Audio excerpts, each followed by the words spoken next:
My name's Sean Mural. Most people know me as my artist name HULA, and I'm from Kahalu, Hawaii.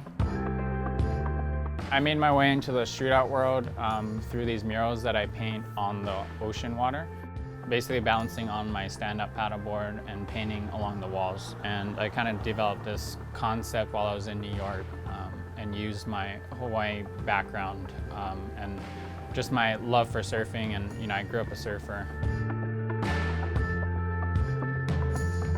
So the collaboration with Billabong and doing this piece for Andy Irons. So I pitched this idea of painting Andy right in Beaver Creek, which is the tide pool that comes up and down in Ehukai Beach. So it's like right in front of Pipeline. The ending goal was to have Andy as close to Pipeline as I could get, and it was going to look like he's kind of floating on his board right there.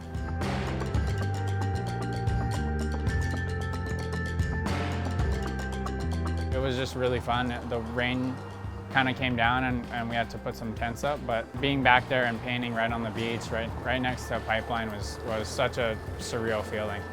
We ended up actually having to finish the painting in Sharks Cove area because Beaver Creek actually dried up. And it's just one of those things that all my projects, you rely so heavily on variables that I can't really control, and Mother Nature has its way, so.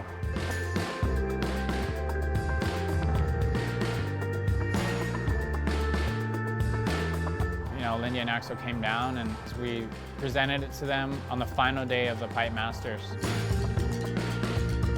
It was such an honor to have Lindy come down and just be able to present this to her.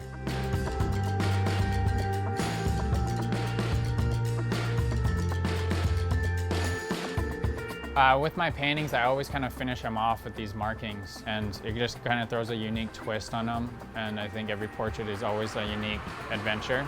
It was really special to have Axel actually do the final markings with his hand, and so he pressed it up against Andy's chest.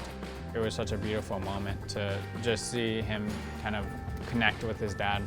It just felt such an intimate moment with everyone, and it was beautiful.